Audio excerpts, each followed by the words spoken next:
From the Ben Pixel Studios in Las Vegas, Nevada, this is Phone Booth Fighting, a free weekly podcast talking about the world of mixed martial arts and beyond with that man, the two-time UFC heavyweight champion, current Bellator heavyweight Frank Mir. And this guy right here, Reno's funniest 2 times comedian of funniest. Oh man, I messed your thing up, dude. I'm so sorry. That's okay. Naga silver medalist.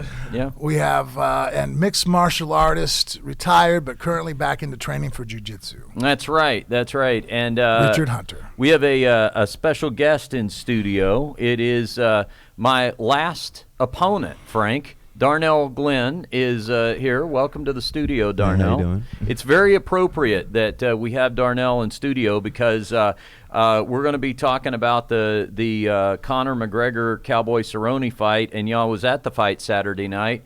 And as soon as the fight finished, it occurred to me in my mind, I thought, the last time I saw a guy get TKO'd in 40 seconds, Darnell was standing over me. Ah. It was painfully relatable. I was like, man, I told Jennifer when I got home, I said, I wished I couldn't say I know exactly how that feels. I know exactly how that feels. And for free. Yeah, right. Oh, you just made it worse.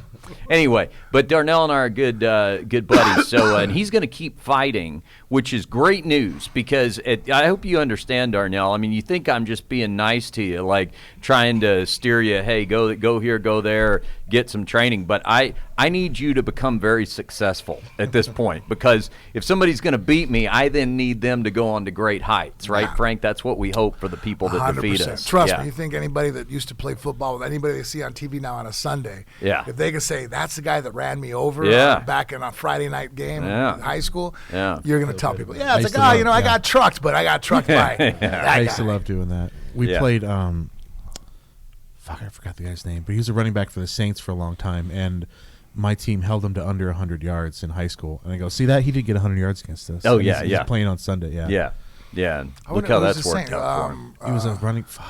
Went to Florida. Ricky Williams. No, I'm not that old, Frank. Well, Ricky. I think he's 40 now. Is Ricky that much older? I think so. I'm gonna Google him. Yeah, Google it now because I'm sorry, dude. He's the most famous Saint besides Reggie Bush that I can think of. Yeah, I'll show you my selective sports knowledge. I know that name Ricky. Deuce McAllister. No, damn it. I know that name Ricky Williams because I remember everybody made it when I worked on sports radio. Everybody made a big deal about the fact that he had taken a bunch of books to Jamaica and just went and sat on a beach and read them. Pierre Thomas. Oh, okay. Yeah. Yeah. All right. Well, Ricky got in trouble because he wouldn't stop smoking weed. Yeah, and he had that happen. Super nice guy, though, man. I actually got to meet him at an autograph signing. Like, cool ass dude. Yeah. Thick fucking legs. Like, his lower body. Like, I even made a joke. I'm like, Jesus Christ, how did people tackle you? We got a lot to talk about here, and I guess we probably should just start with the big story of the week, which was the Conor McGregor Cowboy Cerrone fight. Now, Frank had a pretty good idea. So Frank's got the fight on his phone. And we can't show the fight, of course. That is copywritten material or what have you. But he is going to pull the fight up on his phone and tell you where to queue up the fight. So if you want to watch the fight, Frank's basically going to break down what he saw happening. We'll do that here in a second. But Frank, let me just ask you before we do that, what was your? I mean, we talked about how you thought the fight was going to go. Yeah. We didn't get a chance to see a lot of what we thought would be Cowboys' pathways to victory. A lot of ways I was hoping. Yeah, Cowboy, in the past, he was a notoriously slow starter, but he seemed like he had fixed that. And on his feet, look, he's versatile. Had more weapons than McGregor has. And obviously being a black belt in jiu-jitsu has that whole level. I was also kind of hoping that, a guy like Conor, I'm thinking, all right, and again, I am betting against him because Cowboy's my friend. Nothing against Conor, but I mean, I've trained with Cowboy, I've sweat with Cowboy, I've broken bread with Cowboy. I'm partial to Cowboy winning the fight. I'm pulling for him, right? Yeah. So I'm trying to think of ways. I'm like, all right, he can get this fight out of the first round, if he can avoid that straight left, there's these factors going on. If he take it into the mid-waters even. And I'm like, and on top of that, I was hoping that I would see a guy in Conor that has a couple $100 million in the fucking bank. He's had quite a long time off from competing. He's fought twice in the last 3 years, and one of them being a boxing match. And so, I think what was last time he competed, for Khabib was like over a year and a half ago. So I'm like, all right, it's going to be rusty. Hopefully money has, dulled his edge. And I couldn't be more wrong. I am truly impressed by, you can be impressed by McGregor's power. Yeah, he's extremely powerful. Does he have a great straight left hand? Yes. It's not the only thing he has, but it is one of the best weapons. In fact, if I could fight McGregor or coach against him, if he says that he's not going to throw a straight left, I'm taking those odds with most of the top 10 guys. His straight left is a nightmare because he's so fucking explosive. Very fast, great timing. His step back, straight left is phenomenal. He's just, he's a baseball player with a fucking 101 mile an hour fastball. He has it, right? But I was hoping that mental edge would have been dulled a little bit through complacency, success. Does the guy even need to fight anymore? Hopefully he's having these conversations with himself. Fuck. That guy is motivated, fucking hungry, and anybody that thinks that he had any ring rust, like I heard a couple people say, like, we can't tell anything. I'm like, really? Maybe you're just not as smart about MMA as you think you are. Maybe you should stick to your sports. But I saw a lot of things that told me a fucking lot of things on McGregor that I'm like, holy fuck. I mean, the guy's timing was fucking right back on. His power, his speed, there was no, he went right back into a fucking main fucking pay-per-view, probably the biggest one, Bellator's had now, or Bellator fucking UFC's had now here in the last couple months. It might be the biggest one of the fucking year unless he fights again. The attention that this was on this fucking kid eats fucking pressure for breakfast. It doesn't faze him.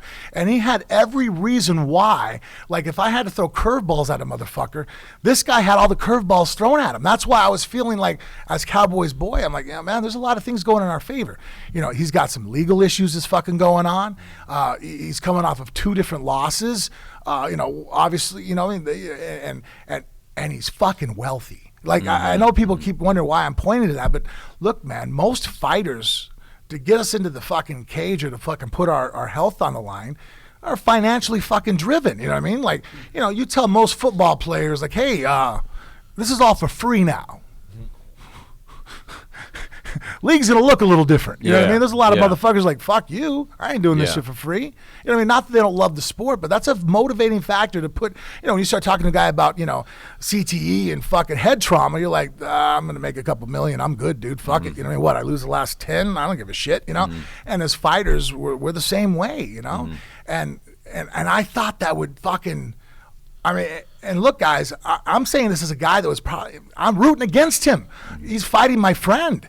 And this fucking dude impressed the shit out of me. Money didn't fucking make him fucking lazy at all. The dude showed up, fucking steamrolled, and it was a fucking sharp fight. Come on, Cowboy chokes this, or he fucking threw the fight. Fuck you guys. He didn't do none of the fucking such. He just got caught with a fucking monster. Pound for pound, Conor McGregor might be the most powerful fucking athlete in MMA. He busted his fucking shoulder with a jumping fucking shoulder pop. There's other guys out there that are powerful. I've never seen fucking do that. From Alistair Overeem to fucking Francis Ngannou. A nose is a nose. Have you guys ever seen anybody do that with that kind of power that just blow a guy's fucking face up? And then when he threw the fucking head kick, it didn't even hit shin. He kicked through the fucking arm of Cowboy, who tried to bring it up and block. It knocks his arm down out of the way. The foot slaps him in the fucking face, and it stuns him. Like, the power that Conor is in possession of is scary. Look, does he still have weaknesses in grappling? Yeah, but he's smart about it. I think he realized, and you saw that in the Khabib fight. He's not trying to, and I think, to a fault, there's some things coaching-wise I wish I can tell him, like, if you just did this would be better. But what he does is he uses his grip and hands, and he tries to stall you out, knowing that, okay, if I just hold you off and you don't give up bad position, we're going to start back up on its feet. And every time anybody who stands in front of me, who's probably not a light heavyweight or a heavyweight, I can put them to sleep if I touch them. That's what he has going for him. And he has the mental composure to know that he has that in his back pocket. So, I mean, hey, look, I got to be honest with you guys. Like, if him and Khabib go to fight each other again, look, statistically, Khabib does have a great chance because, look, if he gets the takedown. But if all of a sudden in the first 30 seconds, 1 minute, 2 minutes, he lands something on Khabib that changes the course of the outcome of that fight, it wouldn't shock me. He's very capable of doing that. And it's not just the first minute or two like every pundit's saying. He knows how to relax his body now, ever since the Diaz fight, the second one, or the first one when he gassed himself out. He knows how to, and you saw glimpses of that in the fight with Khabib, where in the third round, Khabib needed to take it off to regain some of his gas tank, and Conor was still loose and relaxed and able to throw, and very capable of knocking him out if he would have caught him. So that's the thing about Conor. Honestly, the one thing really that would make him near invincible, if he just got better, and it's not even just the takedown, he has decent takedown defense and he doesn't get in the worst positions. It's just that he still panics, I feel, when it comes to submissions. You've seen it in the Nate Diaz fight. I've seen it some of his old replays before he got in the UFC, where his body's reaction to being put in a submission is panic. He is extremely, and that could be fixed, I feel, because he's so fucking smart at everything else. There would just be a system, and obviously he ain't paying me, so I'm not going to tell him how. But there's a way to fix why he freaks out when something's put across his throat. You know, when he goes to get choked, that he completely abandons things that he knows how to do. I mean, the guy has a brown belt in jiu-jitsu. I don't know if he's gotten the black belt yet, but you know, he's trained enough, obviously, on the ground that he understands how to get out of a rear naked choke or how to block it. But there's a panic that hits him when that choke is being put on, that the palm to palm against, and it isn't like he's even starting to defend it correctly. Like, it's zero. It's really not there. But he does everything else so well. And again, to take off that amount of time and show up that fucking sharp, like, he had legal issues going on, in different sectors of his life. He has money in the bank. Fucking Conor don't need to, his kids don't need to fucking do shit. You know what I mean? Like, he's well off. And it isn't like, well, that money will dwindle away. The fucking dude's a superstar. He don't have to ever fucking fight again, and he can still go make millions of dollars. All right, you know what I mean? Just see my look right here. I'm just for the first time in anything you say, I'm obliged to give this. Well, nod. I guess anybody could go broke, Yeah. but my point being, if we sat there, if I was Connor's manager and he's like, I want to hang this up, I'm like, it cool. shouldn't happen. I'll put it that way. I'm like, okay, buddy, yeah. you're not going to be poor. We can Yes. still. I mean, are we Yes. going to generate Mayweather money like that fight you had with him? No, even Mayweather can't generate that without Conor. Right. But are you still going to be able to make 7 figures a year through your social media, through endorsements, and through just appearances? Absolutely, dude. Like, you are now a brand. You are the most popular and most famous MMA fighter in the world there's ever been, and probably, as far as I can tell, on the horizon ever going to be. In our lifetime. He's the fucking man. So I mean, with all those things, it didn't dull his edge. I mean, maybe because I'm a fighter and I know what it takes to be sharp in there, it impresses me more than some other guys that just fucking wear a suit every fucking day and have no clue what they're looking at and make retarded comments about fucking Cerrone. There was a lot to see there. Like I said, there was a lot of things that were just takeaways that even in a 40-second fight, what that fucking meant. It's like, wow, this dude is fucking serious.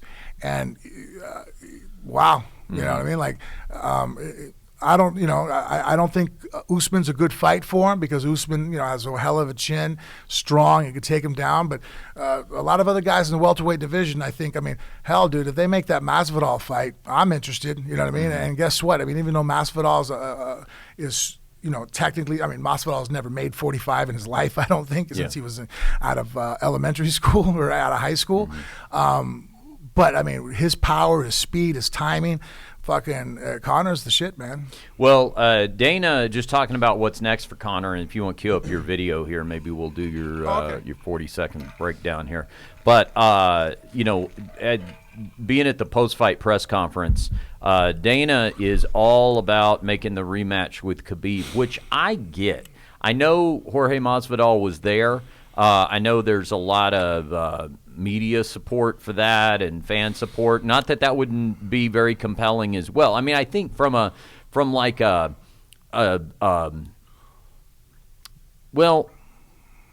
started to say like from an excitement standpoint, because it certainly would be an exciting fight to build up to and all that sort of thing.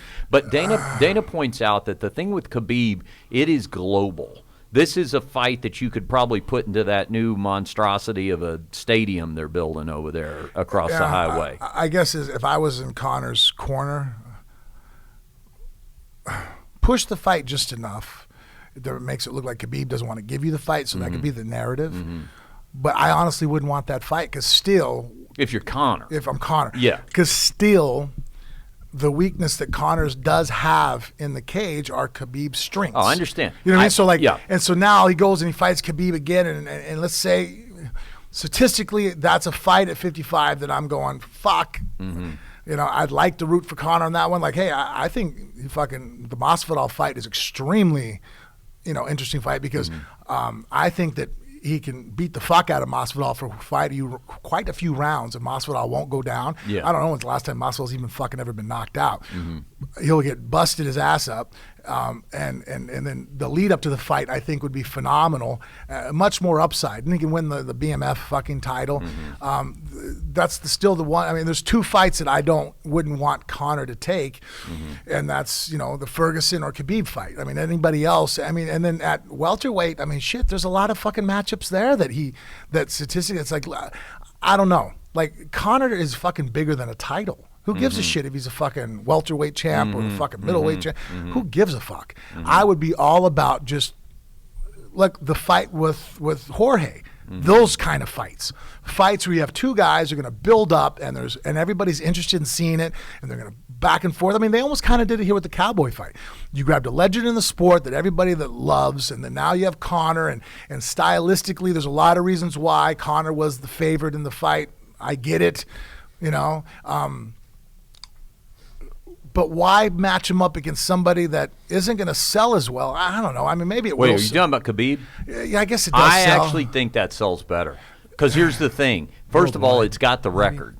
What? Like worldwide, probably? Well, yeah. I mean, first of all, it's got the pay-per-view record from the first one. So you've got a track record. Internationally, I think that's a huge I think factor. for the one shot, you're right. The one fight would be a bigger fight. But then we damage. It kind of kills the mystique. I mean, we have fucking Mike Tyson in his prime. I don't want to see him get two losses to the same guy. Yeah. You know what I mean? I guess that's my fear is that, yes, could he catch Khabib? Maybe. But, I mean, let's be honest, guys. A phenomenal striker versus a phenomenal grappler. Statistically, the grappler always fucking wins. To counter that, what I would say is that because you do have those casual fans who maybe just buy the Conor, like you had people buy that fight this past weekend who, maybe buy one fight a year, they haven't bought one in a year or two or something like that. The casual fans, they know the name Conor McGregor. Okay, so one thing that will happen,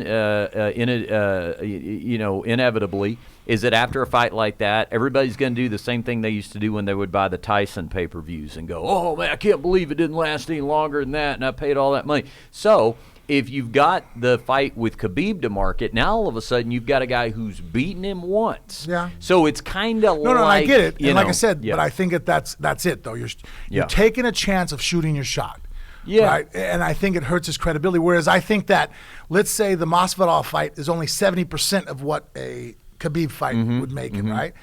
But then we can do more of those fights afterwards. We can do now, a Wonder Boy Thompson fight, you know what I mean? Or, and just start, a Nate Diaz, run that one back. So now we can string him out with 10 fights where those 10 fights would make more money than 10 fights after Khabib with a loss to Khabib. Well, the other thing is, too, and we don't, they know things we don't know, but as far as where Conor goes from here, I think there's two things to consider.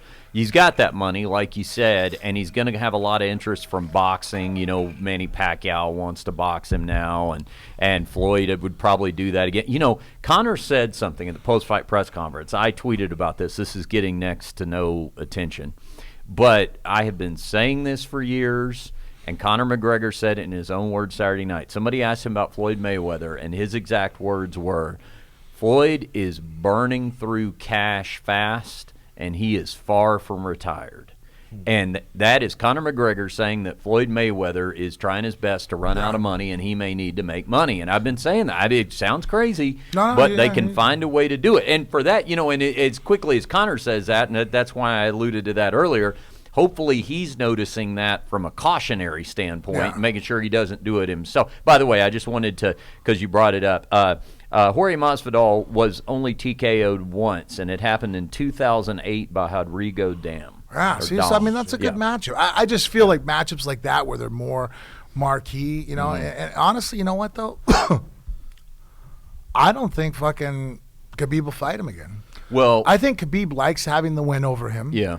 And I think that his way, I think in their mentality is like, I'm undefeated, I beat you, and now you can live with that the rest of your fucking life and let it burn. And it's not like Khabib is really financially driven. I mean, I don't think he gives a shit about money at all, Dana claims, he said this at the post-fight press conference, that people don't realize how much money Khabib has.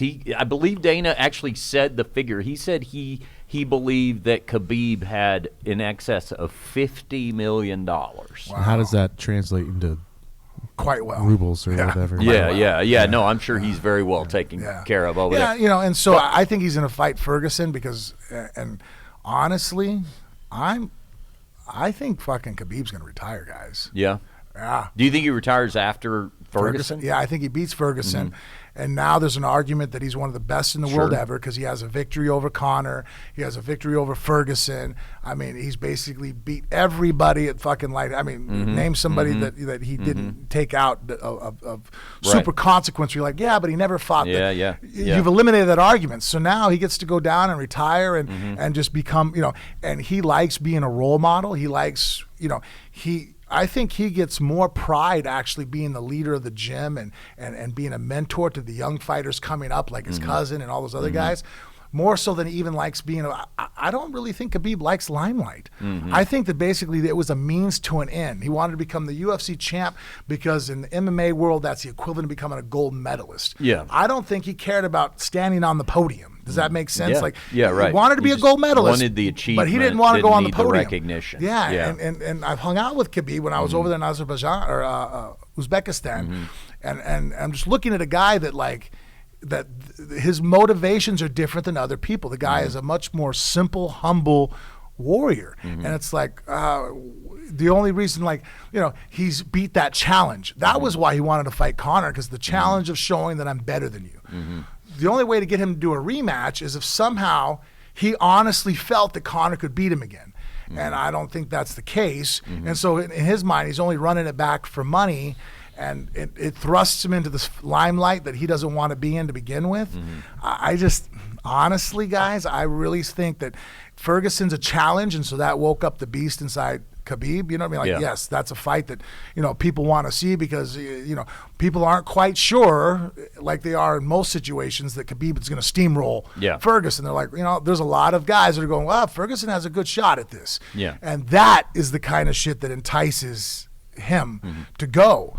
I don't see him much as of a rematch guy. I don't think he's given. Has he ever given anybody a rematch? Think about it. No, I don't think so. Yeah, because he's it's conquered territory. Well, he's also been so dominant. There's never even been a case made for one. You know? And really, and if Conor wasn't Conor, if there the fight itself, you break it down, it was extremely one-sided. Either. Yeah. Well, I was just going to say this because there's going to be this interest from boxing, but the other thing is we don't know, the way these Irish laws are, we don't know the whole status of Conor's situation over there with his sexual assault investigations, and there's two of them. There's not one, there's two. I saw that. And that's either going to cost a whole lot of money to make go away, or it's also the kind of thing, because I guess legally they can't, report about it until you're actually charged and all that kind of stuff.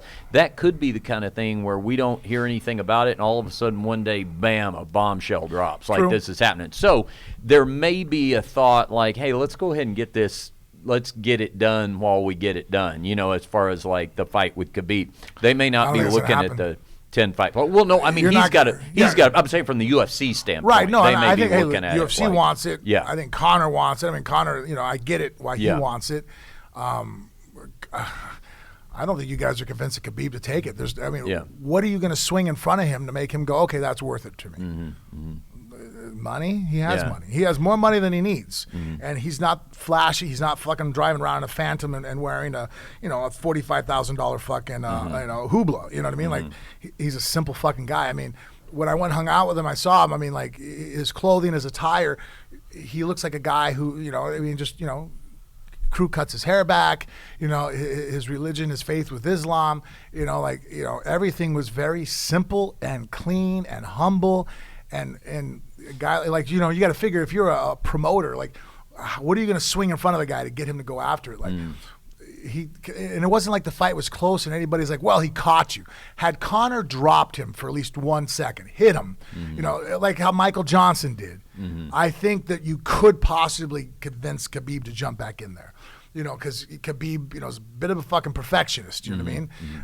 And so that not being the case, he dropped Conor, and so like, I guess the argument is that he took off the third round and Conor he won a round. I'm like, that's about as much as a round that, you know what I mean? Like, it's like, is that really winning a round or is it the other guy took a break? You know what I mean? Like, I don't know about that.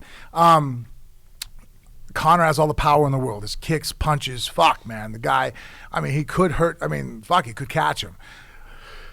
If I had to bet my house on it, though, with a Khabib and Conor fight, as much as I'm blown away by Conor's abilities, it's X's and O's, it's styles. It's like watching a football game where you're like, oh, this guys can do this. I'm like, yeah, but they have no defensive line, and these guys have the best offensive line. Yeah, but their running backs are shit. I'm like, guys, it doesn't matter. It's their trenches is going to fucking murder. There's certain fundamentals in a football game when you watch. You're sitting there going, it was like watching the 49ers game this last week. It's like, oh, they're going to make a comeback. I'm like, I'm hearing people say that in the second half. I'm like, how?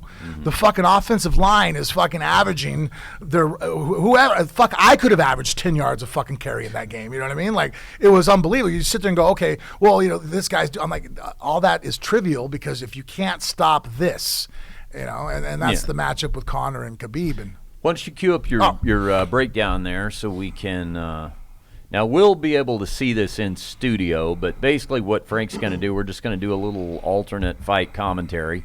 So the fight's 40-something seconds long or about. So tell everybody where you're starting. Right now I'm looking at hold on. I was just looking at Cowboy jumping around. They're about to meet at the center of the octagon. They're both in their corners. No, they've already met. They're going to start fighting. So I'm watching Khabib, and I'm looking at Conor. Yep. He just scratched his nose. If you're trying to fight. Yeah, if you're trying to cue this up at home, Frank's giving you the cues for where to start. Here we go. Here comes Conor's big left hand, and pause as we're going. Okay, Conor came out. It's funny. I heard some things where people go, I'm not just a left hand. I'm like, no, but your left hand is special, and that's what makes you special. Is that is one of the most dangerous weapons in MMA right now is your left hand, and you're in possession of it.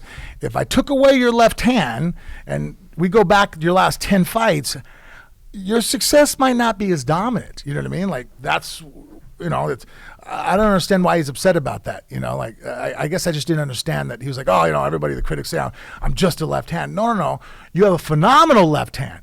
You have spin kicks, roundhouses, you have other stuff, but nothing is show-stopping as much as that left hand. Yeah, and I don't know that a lot of people are saying that. Jafari, Donald's wrestling coach, had said something like that, but I think that was a little bit of hyperbole. I mean, that's your coach, maybe talking. That. So right now he's got a.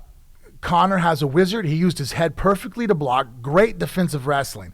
His knee is on the outside of Cowboy's knee with a right knee. It's pressured, and he's posting with his left hand on the bicep of Cowboy Cerrone right there. Great blockage, right? And then what he did better here, that is also too something you can see an improvement from his last fight with Khabib, is that not only is he blocking the takedown attempt, of Cowboy walking in with that underhook. Cowboy did try to think about maybe changing levels when he got that first takedown came in, but Conor sprawled out perfectly well, kicked his legs back, and regained his center of gravity to come back with his hips.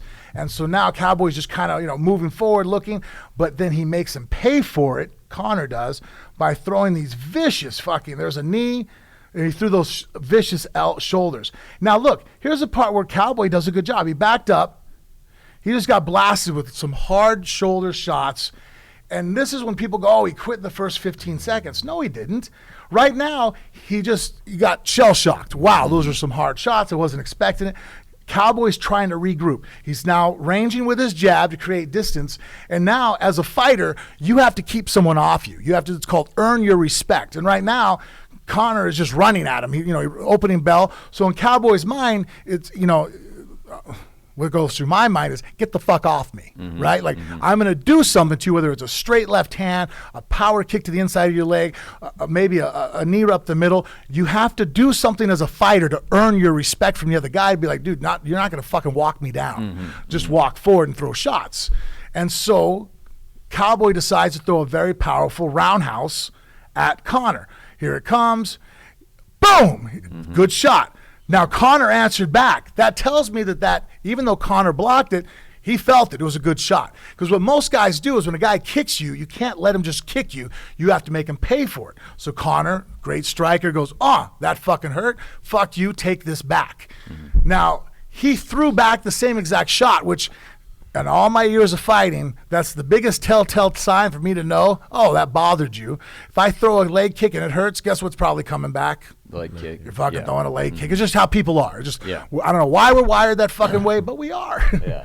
And so he threw a phenomenal fucking kick to the head on Cowboy here, and the Cowboy only went to block. It was so fast, he didn't load it up like a Muay Thai guy. He almost threw it more like a kickboxer, karate style. He just, right from the back hip, threw it with such speed that a speed kick like that, you can block with one hand. But Conor is physically gifted, so his speed kick still drove through the block. Cowboy should have pull blocked, which means bring both hands over and take the force if you're going to take the kick or get the fuck out of the way. But it was so fast, getting out of the way wasn't an option. And Cowboy still kind of just, he had a moment of clarity there that, okay, I got to get this guy off of me.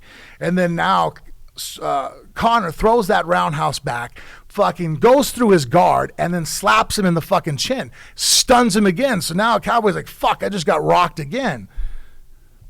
Conor realizes what's going on. Boom, that shot, that left hand, the two of them were fucking vicious. They hit him right on the side of the fucking head. That's your inner ear. It makes your legs cave out. That's why Cowboy's legs go fucking jello. Most people, if you hit him on the fucking side of the ear like that where the inner ear is, it throws off your balance. So now Cowboy is down, and he's feeling shots from, again, what I think is probably one of the most powerful guys pound for pound in the UFC or in MMA in the world, raining down on him. And now he's dizzy. Cowboy doesn't know what's up, what's down. I've taken that shot before when Mark Hunt hit me behind the ear. You're not out. So when people sit there, you're quitting, it's like, and people even said that in my fight. Oh, you look like you're okay. I'm like, you're right. The lights were on, but it was like being on a fucking boat in the middle of the worst storm in the world. I didn't know which way was up and which way was down. Like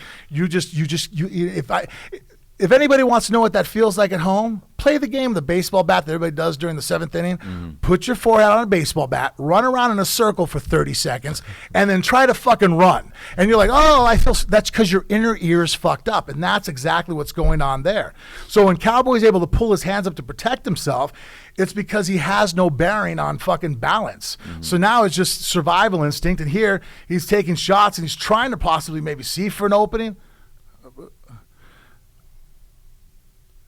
There, he's still looking. He was going to open up, but he's getting blocked. He turned to the side, shin block. There, he's done. He's hurt. He can't know which way he's going on. But, I mean, that is a very impressive. Now, again, that's Conor McGregor, who's taking off a year and a half, has a bank account that's full, and it's, man, all the reasons why to fail this guy had. Issues outside the cage that are going on that are distracting. Issues, I mean, come on. I'm married. And most guys here that have a girlfriend can probably tell you, if you're dealing with sexual allegation assaults what do you think your fucking home life is going to be like? You know, new baby at the house with a wife that's hearing that you're fucking, you know, it's all over the newspaper, and she has to go to the hair salon and people looking at her funny, and all that tension she's getting, she's bringing it fucking home. You know what I mean? Like, it's going to come through. So he's dealing with all that, and he showed up that sharp. Holy fuck, man, that's impressive. I mean, you know, I wish people would get more off of fucking Cowboy had a bad showing. Nah, man, Conor's just that fucking good, guys. I mean, like, it just is what it is. It was almost kind of like, I remember when Anderson Silva fought Forrest Griffin, and everybody was like, I'm like, guys, it's fucking Anderson Silva. You know what I mean? Like, he makes everybody in his prime look pretty fucking stupid. You know what I mean? Like, it just is what it is. Some guys are just at a different level, and McGregor, you know, is just at a different level. Some say the fight was fixed. Yeah, bullshit. Yeah. My first reaction to that was, that's a terrible way to fix it. That's not how you fix a fight. You want to fix a fight, here's my arm, here's my neck, you know, don't squeeze too hard, I'll tap out. But you never fix a fight by saying, kick me in the head and turn my world upside down. Yeah, I mean, you've seen the torque he threw on those two punches against the cage. After he threw that flying knee and he sat down, he framed with his right arm, Conor did, and he threw that was a vicious fucking punch. Yeah. Had that caught Cerrone on the chin, the fight would have been over right then and there. He would have completely spun his head. Yeah. But he caught him on the side of the head, which knocked out the inner ear, which kept Cowboy conscious. All I know is, look, if someone's going to tell me to throw a fight in the back, and I'm Cowboy, I said, okay, cool, you know what we'll do? You come in, throw a punch, and I'll shoot underneath of you, and you jump for a guillotine. And that way we can sit there and go, holy fuck, it's a fluke. I thought the guy was going to strike with me. Holy shit. I mean, and then, I mean, if we're writing narratives, it makes the fight with Khabib seem more interesting. You're like, look at me, I'm fucking throwing submissions now. On top of already being a world-class power striker, right? So now you're like, all right, what the fuck now? Like, that would just, if you can write the narrative, I could have thought of much better ways to write that script than that. That was not, I mean, come on, that was dumb. Yeah. Now, that's all well and good, your analysis there, Frank, but Stephen A. Smith disagrees with you. Now, he said that Cowboy was in over his head and that he was disgusted by the fight. Now, just a couple of positioning That's pretty statements. strong wording to say about a warrior. Yeah, it is strong. Now, first, couple of positioning statements. I don't know who this person is. As you know, I only ESPN's most famous. That's anchorman. what I understand. As you know, I only know the combat sports. So you can imagine my surprise when. Do you have the video clip there? And Mikey? obviously, other people training. listen to him more than I do, but this is probably the first time I've ever heard something come out of, because most of the time he's talking about basketball and football, where he's very much, to me, but obviously I'm not an expert in those fields, and I feel that he seems to be well within his wheel whereas hearing him talk about MMA, I was like, you know what? Yeah, You should have turned this one down, Wait, dude. You not know what I that mean? one Like, yet. Wait, I'm looking for the video clip, the links I sent you with the commentary. Where we're going to cue it up at 3:45. Did you not have that one pulled up yet? I don't think I got that one. Okay, don't. Well, I'll just you know what? Real talk quick about here, it while we're doing guys. it. It was sent to me. Give me one second. I'll text it to you, Mikey. Okay. Are you talking about what he actually said? Yeah, the post-fight. Yeah. Here. Let's Yeah, I didn't get the video in the. Okay, hang on. Let me just Mikey, do you have WhatsApp? I think so. Yeah. hang on a second. I'm going to send this to you, Mikey. Hold, please. Oh, I got you there. Is it the ESPN YouTube? Yeah. Okay. And what? I just sent you one. Just click it and cue it to I think 3:45, something like that. So there was him and there was another guy, and they were both on either side of Joe Rogan, and I don't know who those people were, but this is what happens whenever there's big network involvement and a big pay-per-view and all this, and they're going to put their top. This is the way it was explained to me. Yeah, They're going to. Yeah, they're going to put your top guys with After listening to them, it's like, hey, guys, unless these guys are fucking drawing numbers just because they're drawing numbers and you're recognizable, but why would you have Joe Rogan fucking commentate on a football? Yeah, don't now, do does that. Does Joe know about football? I'm sure Rogan knows about fucking Actually, football. I don't think he does. But that's kind of more to your point. Or having me go out. Yeah. Even me, as much as I love and know about football, if you said, hey, Mir, we're going to fucking give you an opportunity to mic up on the sidelines, I'll be like, are you guys going to feed me the questions? Yeah. You know what I mean? Like, make it to where I look smart, Like, no, we're going to go ahead and get your input on shit. You're like, so you're going to want me to judge something that I casually watch for fun. Yeah. And now you're looking for me to give an expert fucking opinion when I'm not a fucking expert. And yes. Yeah.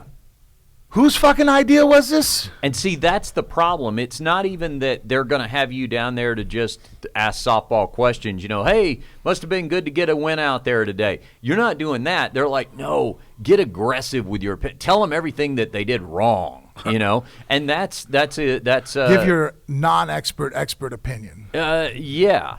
And so that the idea that and listen, this is – Cowboy did. There is a piece that Cowboy did for. It's on ESPN Plus for anybody that has it. Just 1 second, we'll play this. For anybody that has it, it's just a little vignette. It's like a 3-minute, 4-minute thing. It was maybe the most honest thing I've ever seen a fighter do in terms of walking through the nerves of what happens in a fight. And it really accentuates how much you just cannot imagine what this is like. Get on the mic here, Darnell, because this is, and I don't know if this, Darnell and I have not talked about this since our fight, but this was in a lot of ways, and you understand, I'm not saying we were fighting on UFC level, but it's all about perspective. Oh, absolutely it is. And in terms of when I saw him break this down, I was like, yes, this is exact. Because what he did was he took you hour by hour, minute by minute of what happens in a fight. He was so honest. He's not trying to be a tough guy and go, I'm not nervous. It was the total opposite. He's like, you wake up that day and you're thinking about this and you're nervous. And then you get to the venue. And then this starts happening, right? And you're there hours before. And he said, then they sit you down and wrap your hands. Then when that happens, that's a whole new level of, okay, now we're getting toward this. I don't know if this was like this for you, Darnell, but to me, once they assigned the commissioner to us, like when they signed our hand wraps, and they got the dude in the maroon jacket that's just staying with you the whole time, that to me was nerve-wracking. That's when it was like real. It was like, okay, this is really happening. Because the whole time, like, I was nervous, like, getting to the venue. It was like, okay, here's the venue, looking at the cage, and it was just like, okay, like, it's happening. This is about to happen. Mm-hmm. Just nervous the whole time, and then, like, getting your hands wrapped, it was like, it's getting more real. It's getting, okay. Yeah, that's usually when I'm like, fuck. Yeah. I'll look funny now if I jump out the escape. Right, yeah. And that's what Cowboy was saying in this clip. He was like, you are saying to yourself, what am I doing? Mm-hmm. Like, whose dumb idea was this? Like, and he said it doesn't matter who he's fighting. He said every time, this is what you go through. 1,000%. And I completely relate to that. And when that, for some reason, when the commissioner gets assigned to you, because he's then got for people don't know, when they see, a lot of people probably don't even realize, how come every time they take their gloves off, there's somebody wrote on there with a Sharpie? It's a commissioner saying, okay, I looked at this, I watched him get his hands wrapped, there's not any metal in there or anything like that, so these are legal. But then they have to stay with you to watch it and make sure there's no shenanigans going on. And that was still an hour, maybe longer before the fight started. Yeah. And I was like, are you kidding me? I'm with you now this whole time. That's what the guy said to me. I remember he's like, all right, partner, it's just you and me now. We're joined at the hip till this thing's over with. It was nerve-wracking as heck. So anyway, I really recommend everybody watching that clip. All right, so I don't know what's happening here. Again, I didn't know who these guys were, but just watch what must be going through Joe Rogan's mind while he's listening to this. Okay, give it a play. Because here, I'm standing next to a legend, okay? And far be it for me to refute anything that Joe Rogan says, but here's my reality. We haven't learned a damn thing about Conor McGregor for this fight. Really? How many things did I explain that we fucking learned? Yeah. Countless. I mean, obviously I count. I'm gonna go through, but yeah. I gave more than just one or two very interesting facts that we actually learned from this fucking showing. Mm-hmm. So right now it's like, really, you're right, because you don't have the expert knowledge on what you're watching. You can't tell what's going on. Just like if I watch a basketball game and someone goes, oh, the high post zone or whatever the fuck, I don't know what you're talking about. Yeah, right. You know what I mean? I'm like, wouldn't the one either. guy's dribbling and he looks a little tired or he looks pissed off. Like, I can cue in on human emotion. But as far as trying to understand and give you an opinion, like, hey, what'd you think of their that coverage and that pick and roll and all that? Like, I don't even know what the fuck a pick and roll is. I just have heard other guys say it, so I'm regurgitating something now. That's what level he's at when it comes to MMA. And that's why, like, that's what I find frustrating about this is why have a person talking right now that can't even see what isn't aware of what he was looking at. It'd be like, I mean, like, I might as well go, hey man, my car's not starting. Can you give it a shot? Cool, I drive. I'm like, well, casually, but you ever been a mechanic? I changed the oil once when I was 16. I'm all, okay, yeah, tell me what you see. Fuck, what do you mean tell me what you see? You don't know what the fuck you're looking at. Yeah, and you can already see the look on Joe Rogan's face is, oh my gosh. Okay, all right, go ahead and roll it, Mikey. Because who were you? Listen, the man did not get hit other than one kick to the arm. That's it. I mean, he didn't. I have gotten hit that much in the last week, okay? And I don't fight. I mean, come on, y'all. The fact of the matter is we don't know, and we know that Conor McGregor is a champion. We know he's a great fighter. We know that he's box office. He's phenomenal for the sport. We're all happy he won. If you love this sport, you got to be happy that Conor McGregor won. But you didn't learn anything from tonight's fight because Cowboy Cerrone just didn't show up. I could have ran. So, I mean, the guy has legal issues, a long time off, money in the bank. We saw that he was still a motivated, hungry, very well put together fighter that still has a reason to step in there at the top of his sport. He didn't phone this in. There's a lot of fighters right now that are fucking former champs that if you had $200 million in the fucking bank, legal issues, and a fucking 2-year layoff and say, hey, jump back in there, we might not see the best version of them. I just saw a great version of Conor. That was one of the best versions he's displayed. It just happened to be that he steamrolled fucking Cerrone. And to the point about Cowboy Cerrone didn't show up. No, listen. That's why in the fight I told you when he goes, he just didn't fight back. Like one kick to the arm, like because Cowboy first when he came in got caught by the surprise of the overhand left. Conor's smart. He's a slow starter. Maybe I could starch him right off the bat with a straight left. Came in. Cerrone ducked it. Came in with an underhook when he first tried to shoot, but Conor's legs spring back powerful. He felt his hips weren't in the right position. He can't get under him. He has the underhook. He starts walking forward. Conor throws the shoulder, fucking knee, and now the shoulders bust his fucking nose up. And again, Cowboy backed up real quick, and you see him starting to, all right, let me start. That's Cowboy's rhythm. If you've watched Cowboy fight before and you've watched other guys with his style, they start getting their bearings by leading with their jab. It's their range finder. Yeah. Cowboy fires that left fucking hand out there, and he's not even hitting you. He's just, okay, what are you doing? What are you reacting to? What are you reacting to? Boom, and his combinations come off of that. So when you say he didn't show up, man, he got caught off guard, nose busted. He tried to step off and had the mental capacity and experience of a guy. Most victories in the UFC comes, with experience. He tried to reset and then throws a nice power roundhouse right to the shoulder, the midsection of Conor. That was a smart kick to throw because if Conor would have thrown a straight left right at that moment, he might have broke his fucking ribs. A way of keeping a guy's power arm back is to throw kicks at it. So after all that's going on, he's keeping his mental composure, but fucking it was too much. Conor was too sharp, and he's too fucking good. And when you talk about somebody, to me, a criticism like not showing up for a fight, that is reserved for somebody who shows up horribly out of shape. They miss weight, yes. Way overweight. Yeah. I mean, not to pick on somebody, but like a much more apropos, if you were going to make that kind of criticism, this latest Rampage fight when he fought Fatal. 100%. He was way out of shape. 100%. He didn't take advantage of opportunities he had. Cerrone showed up in shape, showed up ready to fight. He did the interviews. Listen, I have a hard time saying that about hardly anybody going into what they're going into. But that is still, you can hang none of those things on Cowboy, and that is just a matter of not understanding, one, what being prepared looks like, and two, how quickly something can have. This is what I keep getting back to. It's like, especially, how about this?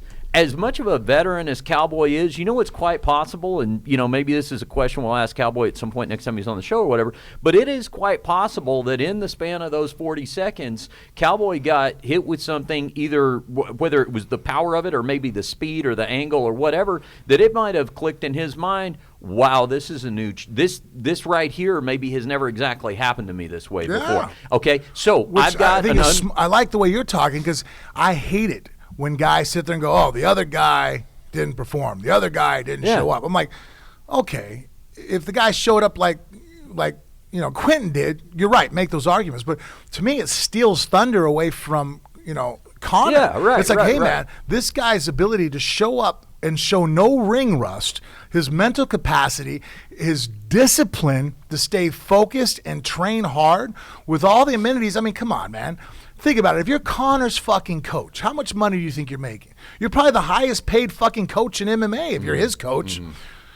Are you telling him to do something he doesn't want to fucking do? Are you trying to upset him? Mm-hmm. We've seen many high caliber athletes with nothing but yes men around them.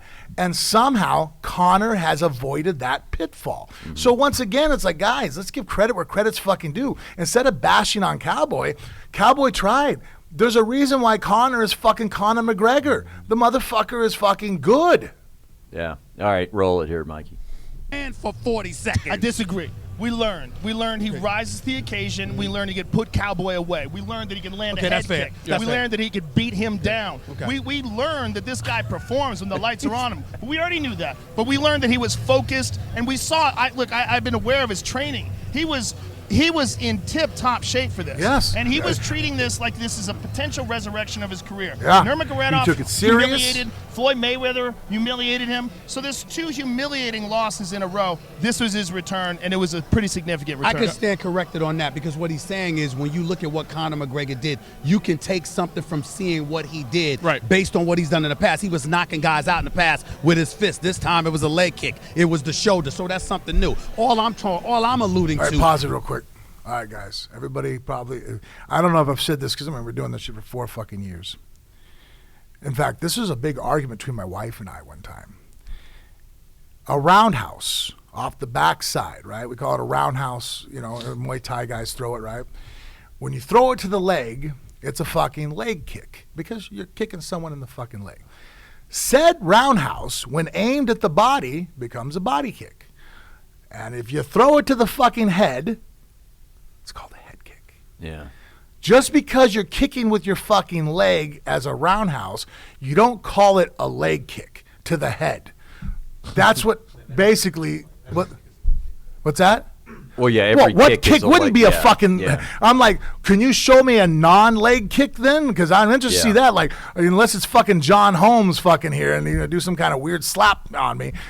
Every kick is you joke. Designated basically the term of what strike came from what body part by calling it a kick. Mm-hmm. Right? An elbow, a punch, a kick. It's like saying an arm punch.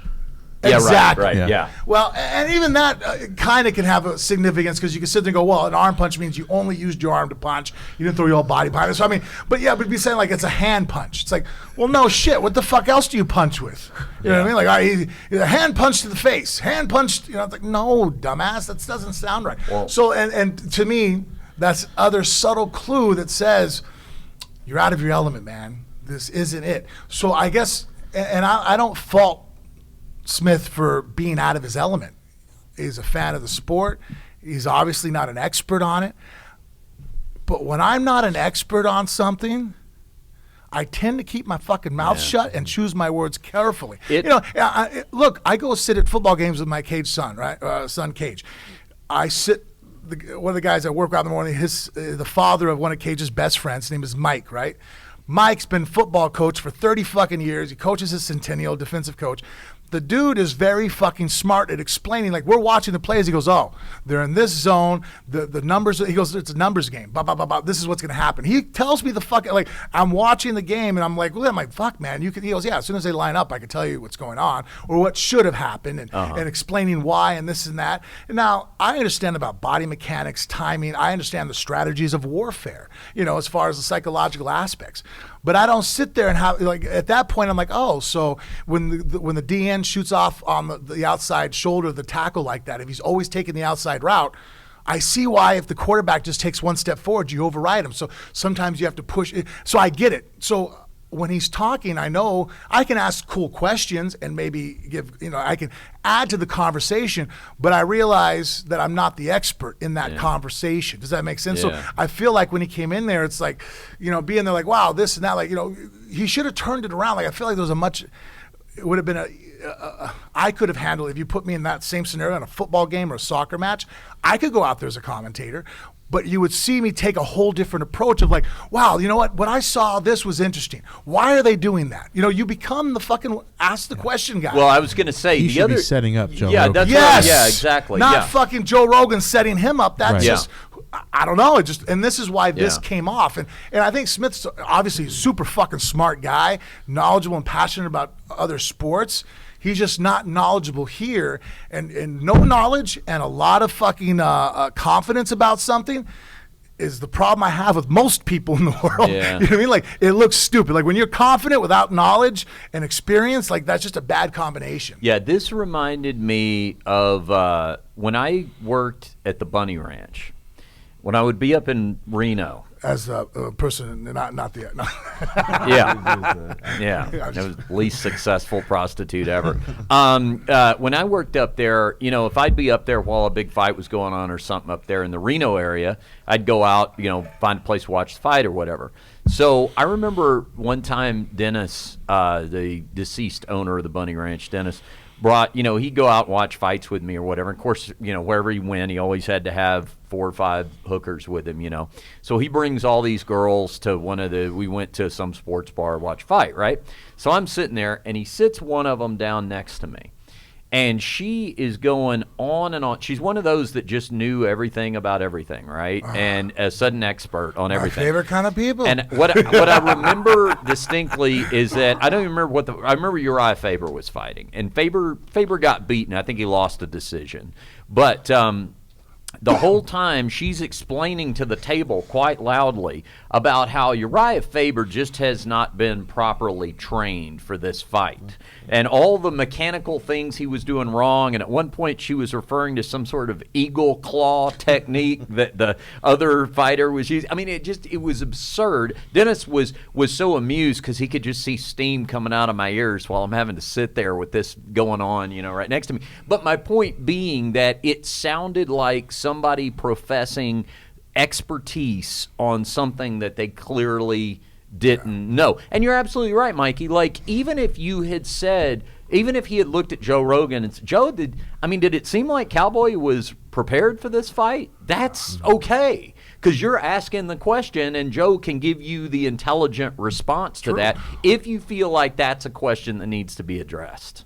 But as it turns out, and obviously that's not why this person is employed, they want him to do this, but why? I just don't understand why this is necessary. Like, well, it was a waste of time. Yeah. Because it took away from Conor's success and all the things that he did well, and it's putting blame incorrectly on the reason why we saw what we just saw was because Cowboy sucks and didn't show up. I'm like, wow, you just fucked both guys. No, Cowboy showed up, tried, and fucking ran into a fucking monster of Conor McGregor. And a lot of people have fucking ran into that fucking monster. And Conor, it's like, holy fuck, guys, again. I mean, I keep fucking beating it like a dead horse, but like, he had every fucking reason to look like shit that night. Yeah. You know what I mean? Like, if there was a fight, if there was a time I wanted Cerrone as my friend to fight Conor, I would have chosen Saturday. It's like, hey, there's a lot of factors not going in his favor, buddy. You know what I mean? Shit at home might be a little rough with all the fucking legal issues going on. Fucking, he's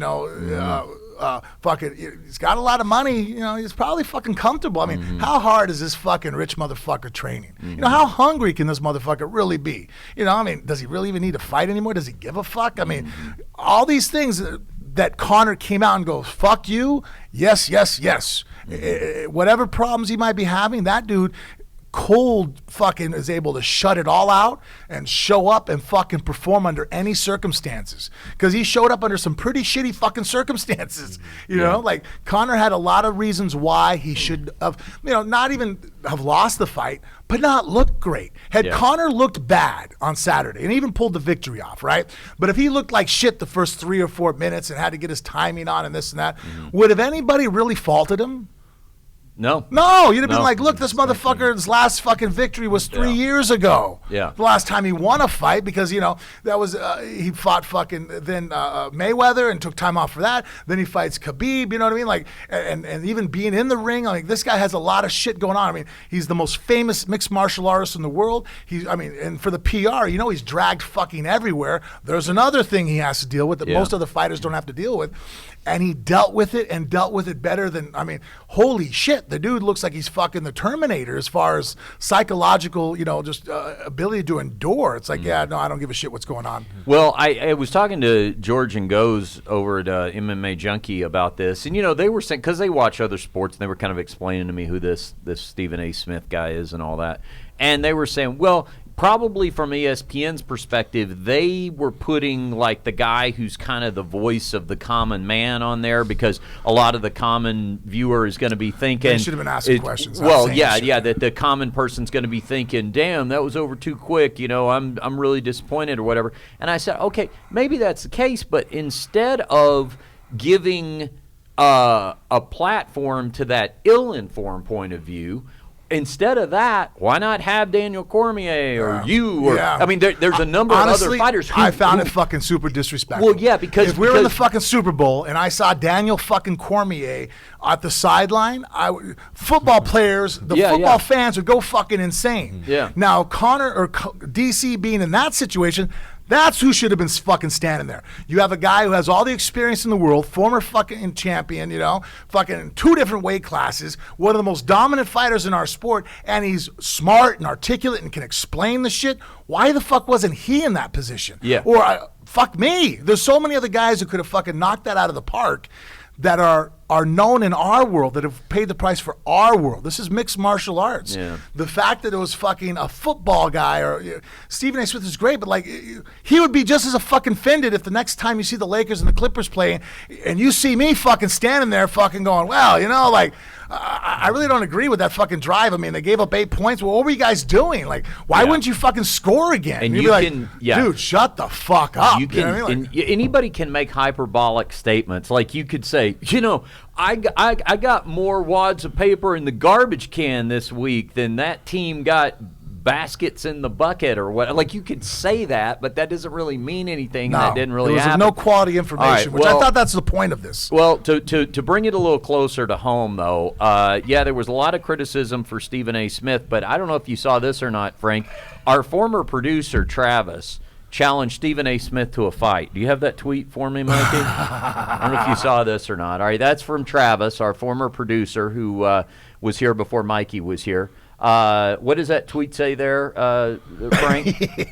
If someone could put me in contact with @Stephen A. Smith, I would like to set up an exhibition bout. Would love to put my hands on that piece of shit.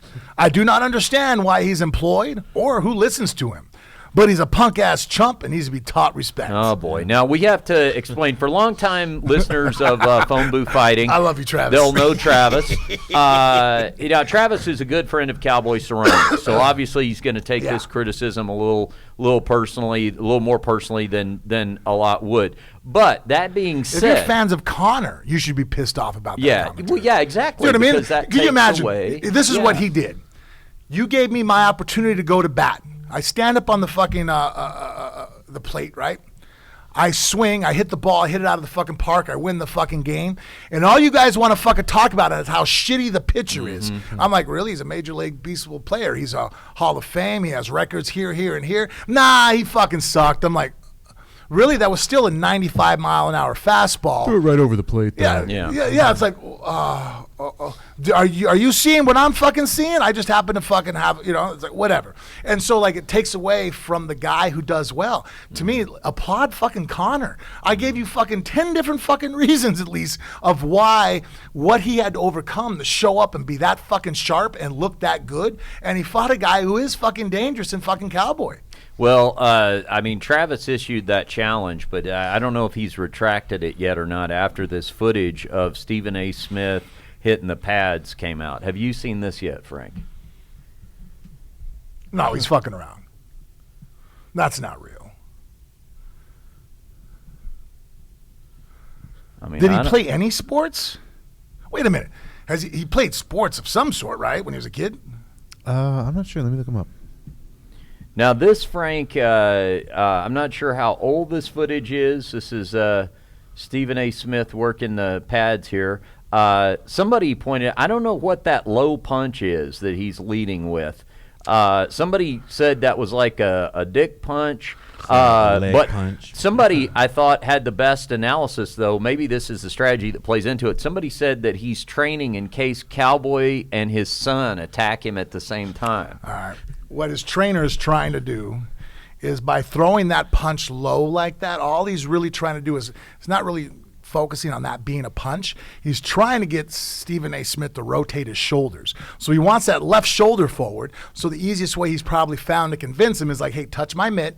So that way you know your shoulder's forward. We're putting our weight on our right leg. And then now we're going to unwind and push forward. Now, that's basic, the fundamentals of what he's trying to accomplish. So it's like kind of think about it as like a carrot at the end of a string for a horse. You know what I mean? Like there's an objective. So that's not a real strike. That's no slight to his trainer right there. Yeah. That's just his trainer going, like I've done that before. I tell people, hey, put your hand on my shoulder, and then from there we're going to throw the straight right hand. Yeah. Because I'm just trying to get you to pull your shoulder back and line it up like drawing a bow. Yeah. And then obviously once we start fighting, I don't want you to put your hand on someone's shoulder. I'm just trying to get you to exaggerate certain motions so that I can teach other parts of your body to fire off correctly. Now, Stephen A. Smith has apparently responded to this. Mikey's just pulled it. This is breaking news. I haven't seen this yet. He has responded to his training video. Okay, what does he say there, Mikey? Please, bro. That was me 8 months ago after I tore my rotator cuff, but before surgery and following a damn 90-minute workout. But I totally get it. If that was anyone I knew, I'd rip their ass. Everyone can feel free to get on me about this when I'm laughing my damn smiley face. All right. Well, so that's him with a torn rotator cuff after a 90-minute workout. Okay, you know what I would say to I could show you a fight with a guy with a torn rotator cuff. You know what I would say about this, though? And I don't think Stephen A. Smith meant to prove anybody's point other than his own. His response to this is maybe it does a great job of encapsulating exactly what's wrong with saying that Cowboy Cerrone didn't show up. Okay, I didn't know any of that. But if I didn't know any of, maybe I should have known that before, if all this is legit and that was happening and all that. Yes. Maybe I should have known that before you're just saying actually understanding what you're looking at. Yeah, right. Will give you better perspective to make a much clearer description and breakdown and analogy of what you're seeing. Yeah. Wow, yeah, that'd be fucking amazing, right? Information of understanding what you're looking at. Yeah, so maybe that, that is the... Yeah, I'm with you. That's a crazy thing, That's the epitome of turnabout being fair play there. Yeah, and honestly, again, I partially blame that he was put in the position. Yeah. And then because you're being asked to give an expert opinion on a topic that you're not a fucking expert. Yeah. As simple as that. If it was supposed to be some kind of fight fan thing, okay, well then be a cheerleader. You know what I mean? Go cheerlead what you just saw Conor do. But giving he didn't show up or this and that, now you're giving criticisms.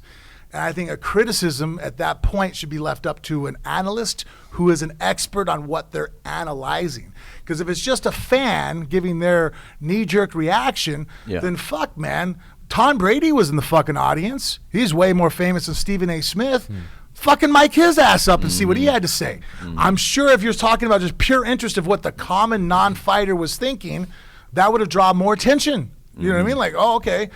Even I would have probably clicked on that and been like, whoa, what the fuck does Tom Brady, who's the world's best fucking quarterback, what does he think of what this situation was? This guy, 6 fucking Super Bowl rings, 13 fucking AFC championships. Like, what does he think about this situation? And then if he's a fucking moron, okay, but at least there's some kind of interest leading up to it. Whatever.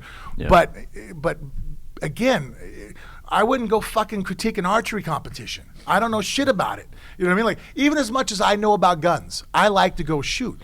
I wouldn't feel comfortable in a situation where I was an analyst at shooting. And I guarantee you, I've dealt with more guns than Stephen A. Smith has done fights. Yeah. You know what I mean? Like, I've shot more times than he's ever probably thrown punches. And I don't consider myself an expert in that world over other people that'd be like, hey, we're going to have you go up there. I'm like, really? Like, who else is here? Like, well, we got this former guy who won the competition a couple years back, or this guy who set records, or this guy who's had like 20 years of experience. But let's hear what you have to say. I'm like, okay. No. Yeah. Why? Is this like a clown on me fucking session? Mm-hmm. And I looked it up. Stephen A. Smith's athletic background. He did play college basketball on a scholarship, so he's got some athletic experience. Yeah. Where does it say where? Winston-Salem. It's a historically black university in North Carolina. I couldn't tell you the level of. Well, yeah. So because I don't know, I'm gonna keep my mouth shut. Yeah, okay. Yeah, you're not. See how that works? You're not disgusted by this news. Yeah, I don't know what I don't know what that means. Right. And the limited information on played basketball in college. Okay, I mean, all right. Yeah. Well, what you do know about Frank is Mitrospec. Why don't you tell our listeners about they got a new special going on for phone booth fighting listeners that I will tell you about in a moment, but maybe you can explain the ability to use credit cards to legitimately charge Mitrospec. They've actually set up that overseas office to do it. Any of you guys have been listening to the show the last couple of months. I've been big on Mitrospec. One of the things that they sell is kratom. They have another assortment of different herbs and different medicinal elements that they have. But the kratom is something that I've been living on now for months. It's replaced completely any ambition or any necessity for me to take a pain pill. Mm-hmm. Even after I went and did my procedures and had the injections, they give you a couple pain pills at the end. I took them home and showed them to my wife because I had the kratom. It was much more effective for me. The only hang-up was before is because legislation on kratom can be tricky, and so dealing with credit cards, Mitrospec was not able to do. If you had ordered from them in the past, it was a little bit of a pain in the ass. Understandably, I mean, I do it myself. Going up and placing an order and then showing them the response with the different electronic transactions that you had to do. Now you can simply buy it with a credit card online, just like you do a purchase for anything else. So it has streamlined the response so much and made it so much more easier than ever before as far as acquiring it. So if you tried to go on their website and you were confused on how to order it, I get it. The first couple times I went on there, it was a little confusing myself until I feel, okay, you place your order, you have to buy it, send them the fucking email link back and forth. It was, it was definitely, you had to jump through a few hoops. And now they have eliminated that, so you can call them up or go online on Mitrospec.com, and now you can do your purchasing for Mitrospec for kratom specifically, which I vouch for very heavily. You can use it your credit cards. And for phone booth fighting listeners, to celebrate that new ability, they're giving our listeners a 20% discount. All you're going to have to do is head over to Mitrospec.com. That is MITRASPEC.com, Mitrospec.com, and enter the promo code PhoneBooth at checkout. Also, for the month of January, anybody who uses the code PhoneBooth will be automatically entered in a drawing for a free kilo of kratom, a $120 value. That's Mitrospec.com, promo code PhoneBooth. All right. Appreciate them doing that for our good listeners. Hey, before we wrap up here real quick, I want to mention to everybody that we would appreciate you doing those iTunes reviews for us, right? I mean, we've talked about that before. That always helps us. Go to iTunes, look up Phone Booth Fighting, and click on the 5-star review. We appreciate that, and it helps keep us at the top of the algorithms, however that works out. It basically just makes us, keeps us accessible in that space. But we have a new reason to do that, Frank. We are under attack. We're under attack from the pro-Trump cancel culture movement. Blow that up big for me there, Mikey. Now, this is a recent one-star interview that we review that we received on iTunes. Now, you and I are open to taking criticism, but you tell me if you think this is fair. Frank and Richard seem like their hearts are in the right. This is from 79 Wexford, by the way. Frank and Richard seem like their hearts are in the right place, but when they turn the show into a political witch hunt, it seems like a one-sided bully beatdown. Sadly, I would compare your bias and information to be more in line with The View television show. You and I have never been compared to, who's on The View? Joy Behar Whoopi and Goldberg. Whoopi Goldberg, yeah, The View television show. Richard, that's me. I could pull up your past quotes about the Russia-Trump collusion, which were essentially wrong. Okay, well, let me just say, if you can, then you should. Don't say you can do something. I could prove you wrong, Frank. I'm not going to, but I could. I just want you to know I could. And you're lucky I'm not proving you're wrong, but I could. Now we are on to quid pro quo with Ukraine. Now, here's where it takes a weird MMA twist. You couldn't even give a judge credit that he gave 3 rounds to Covington in what was deemed a very close fight, but it could have easily been 3-1 for Usman. Well, yeah, I didn't see 3 rounds for Colby.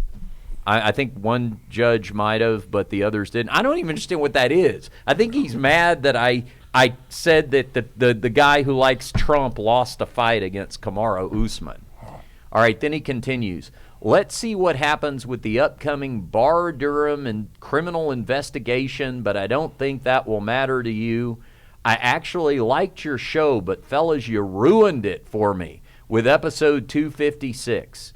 If you're using your podcast as a political podium, at least put someone on with a difference of opinion or walk back some of your past erroneous comments. It would make it seem like you can view things fairly. Sorry you lost a fan. Well, first of all, and I'll say this again because you referenced it twice. If you're going to tell somebody that they're wrong about something, tell them what they're wrong about. I agree with you. Don't do this. You know what? This is like Trump doing. People are saying, a lot of people are saying this thing or that. Well, who? Who said that? Because we got to get specific. Tell me the specific thing, and then we can talk about that. So he's not doing that. Secondly, the idea of having other people on who disagree, Frank and I disagree on things. Mikey is very conservative over here. And of any of the fighters that we've ever had on, boy, name the liberal fighter we've had on. I mean, I think we were talking about. And in fact, Jennifer and I, because Jennifer wasn't registered to vote, so when I was at the DMV with Bella getting her license, I got the paperwork to fill out. Jen and I are actually having a very honest debate at our house on who we would vote for as far as president. And I haven't eliminated that I wouldn't vote for Trump just because of certain factors. Like, I think that how he's handled the economy right now is great. I look at people's 401k right now, it's fucking good. Now, do I think that he did other things? So here's how I'm starting to look at it. I like Michael Jackson's music. I really do, but I wouldn't hire him as a babysitter, right? You know what I mean? Like, so I'm starting to pick apart, okay, what factors will help improve my life? I also think how he handled Iran was actually really good.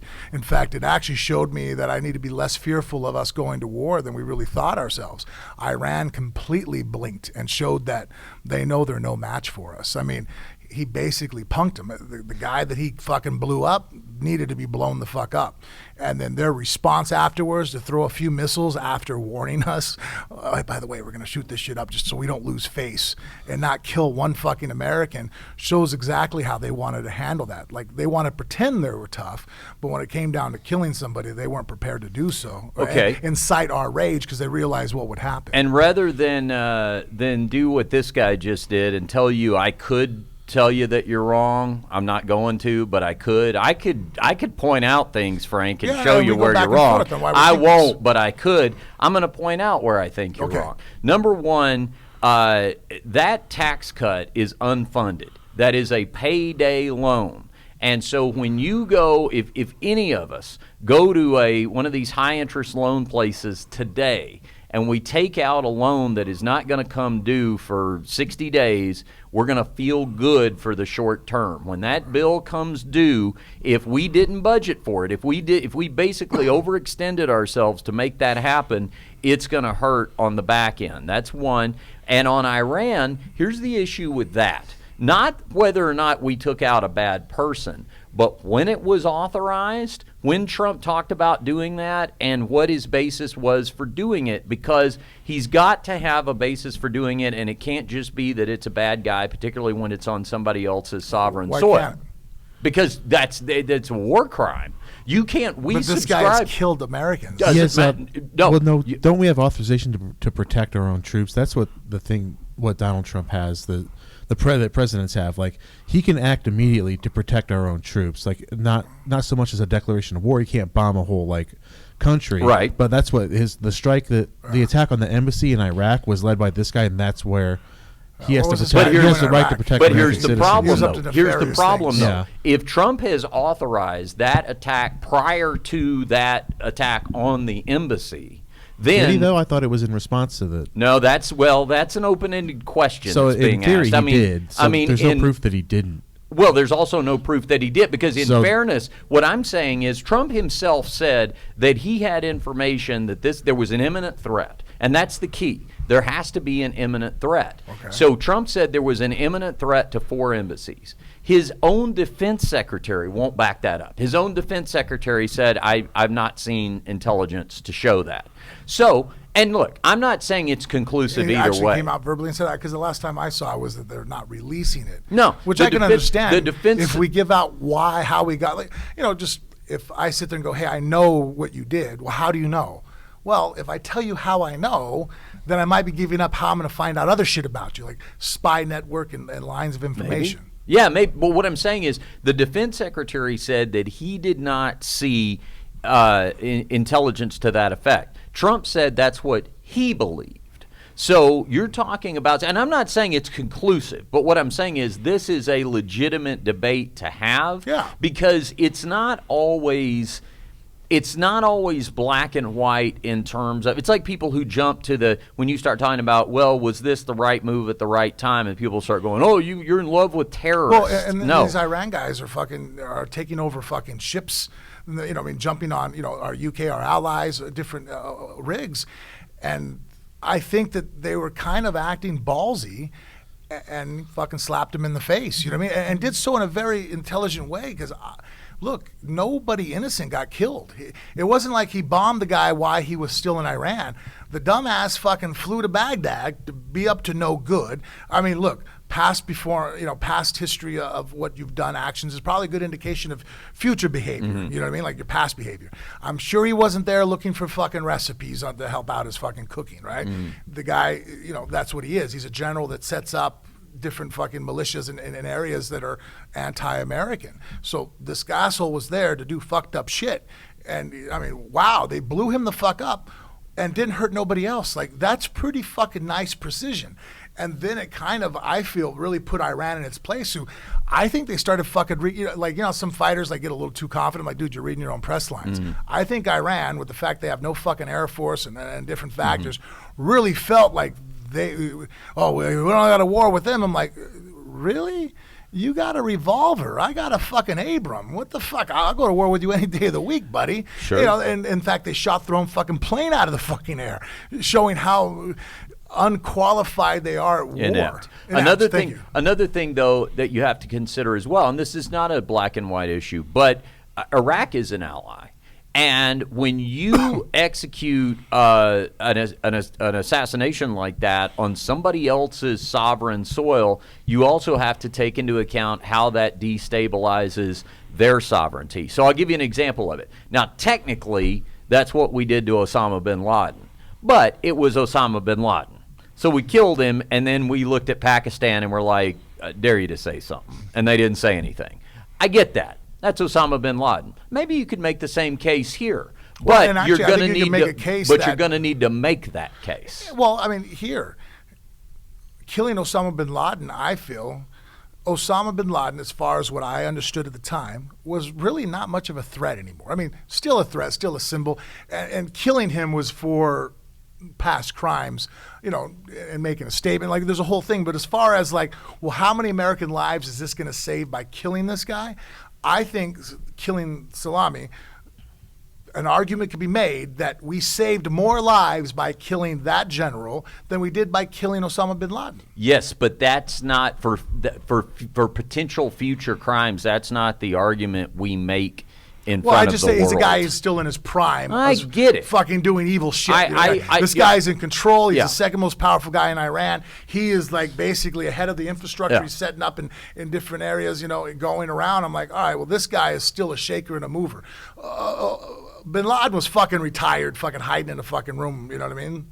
At a base level, I get those ideas. But what I'm saying is, when it comes to being president, it's not always base level. And you're saying you have not ruled out voting for somebody who thinks that Article 2 of the Constitution tells them they can do anything they want. You realize that's his exact quote. Yeah, well, like I said, I'm going back to my Michael Jackson analogy.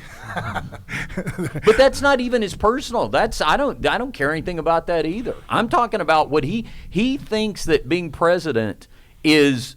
I think he was unpleasantly surprised how much to find out how unlike an autocracy it was. I'll bet you that someone had to. I mean, I'm not saying he didn't know there was things like Congress and Supreme Court, but I'll bet somebody did have to explain to him co-equal branches of government, and I mean after he was elected. I'll bet somebody had to sit him down and say, no, Congress is actually every bit as powerful as the presidency. And what about some of the trade deals now that he's signed in? Going with the South American, Mexican deals that just went in. I forgot what the acronym. Well, NAFTA, the issues okay. So here's the issue. So NAFTA was bad. I'm with you on that. He got rid of that, and he signed in a new 100%. Trade deal in. But China now, like the war with them, is benefiting us in the long run. But here's part of why it's benefiting socialism that's being given out to farmers. You've got billions and billions of dollars being given to farmers right now, and I'm not saying they don't need it, but you're giving it to them to prop them up because of the hits they're taking from tariffs, and then you're not acknowledging it. You're not acknowledging that is manipulating the outcome. You're just conveniently ignoring it, and you like to call people like Bernie Sanders a socialist. That's what that is. I think that comes down to is I don't think people have. Keep hearing people say that as far as. If you get money as a businessman, you're considered smart. If you get money as a welfare, you're considered, a leech on the system. Well, I kind of bring this analogy to like, if you're a guy and you sleep with lots of women, you're considered a stud, and people go, well, that's not fair. If you're a woman and you sleep with lots of dudes, why is she a hoe? And it's like, why is that not respected? I'm like, well, one's easy and one's fucking hard.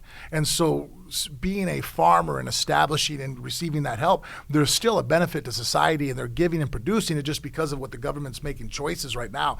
They're not in a position that was at their own fault to be able to. They're still producers, right?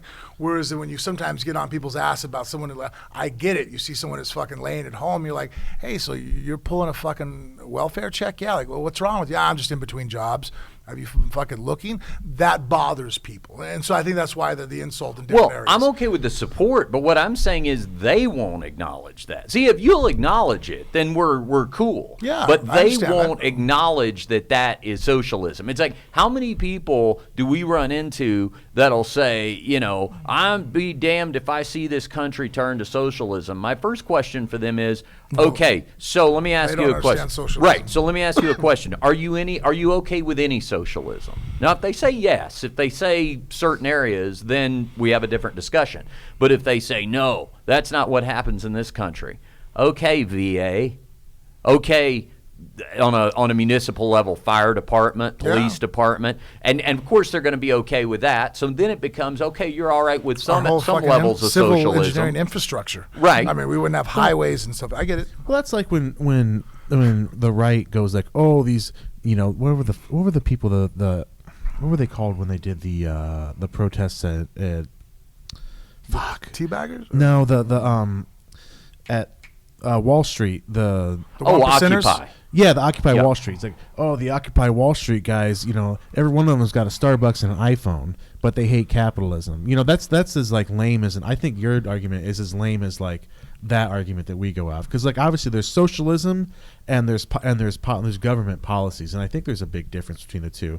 And I think when someone says like we're against socialism or the person says like we hate capitalism, it's like, you can't pick apart. I think you're picking apart the wrong. There's a difference between like capitalism and buying a fucking cup of coffee. Both systems have issues that are faulty. It's just human nature. Well, and you sit there and find anything. Well, this sucks. It's like, well, yeah, but I can point at things that suck on your end. Calling the military socialism is like calling you buying a phone. You're a capitalist pig. I mean, it's like. Well, I think it's a pretty weak argument. No. But what I'm saying, Mikey, is that my fault is that it's not acknowledged. I'm not saying it's not okay. Just the same way, let's say somebody said that to me. Like, hey, you're out here at Occupy Wall Street, but what was it? You got an iPhone and Starbucks. Yeah. I'd say, well, from the Gap. Yeah, but see, here's what my answer would be. Yes, I do. I'm not anti-capitalism. What I am is pro-regulation. And these people need to be regulated. And when Glass-Steagall was repealed, by the way, on a tremendously bipartisan level, in the waning days of the Clinton administration, Clinton and a lot of Republican congressmen supported this because it meant more money in the short term, just like Trump's economic agenda, more money in the short term, but you stripped away all that regulation, and that's why all of a sudden, as Bush 43 was leaving office, the economy was about to collapse. Everybody was saying, what happened? Well, you let the fox guard the hen house, and then this is what happened. This came home to roost. So what I'm saying in that situation is I would be the first to acknowledge that there are elements of capitalism that I mean, not just elements. I support the idea of capitalism. But that doesn't mean that we don't benefit as a society from certain aspects of socialism. But see, that's a nuanced argument, and those people won't acknowledge that. What aspect of the socialism do you think they're trying to reject? Well, hearing that word to them sounds like that is a buzzword that they have been fed, that anything associated with this word is bad. It would just be to use Mike's analogy, it would be the same thing if just anything that I heard pertaining to capitalism's bad. Capitalism's bad. I'm anti-capitalist. No, I'm not.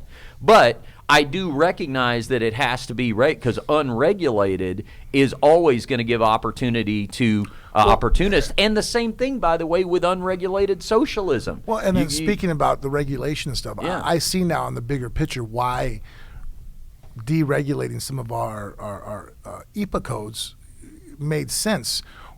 That thing just came out with China, showing how much they're fucking not following the rules that everybody else is trying to set up. Uh-huh. So it really puts us. So I kind of understand that. It'd be like if, I guess to put it in simplistic MMA terms, I have my guy and I'm getting ready to wrap his hands, and I'm like, all right, this is the way to wrap it legally. Yeah. What about the other guy?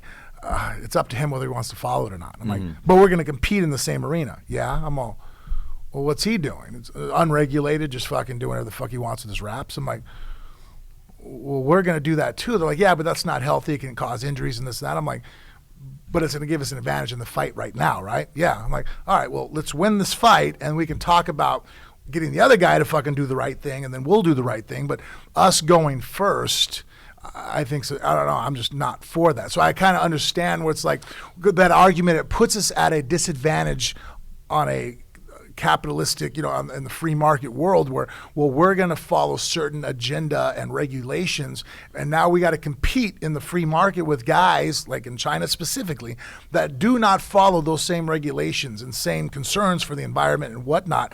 So it's like, well, fuck. Pretty soon we're going to lose to them here, and then they're going to call the shots, and we'll be deregulated anyways because they're going to fucking own us. But here's the problem with that: if you're going to be the world's leader, you work with a conglomerate of allies, unless you're an isolationist like Trump. And isolationism really doesn't have a place in the world in the 21st century. I mean, that's just not the way of the world. We learned this lesson from World War II. This is why we have allies and why we have things like NATO. In the wake of the way Hitler was able to be Hitler, going from country to country, was it was a bunch of countries going, well, that doesn't affect me. Well, okay, he got another one, but that's not my country. It doesn't affect me, until he came and got theirs, right? So we realized in the wake of that, hey, the way to suppress the future Hitlers of the world is to have all the good guys in a regulatory body. Now, here's the thing. Or blow them up when they go to fucking airports they shouldn't be at. Well, yeah, but do it.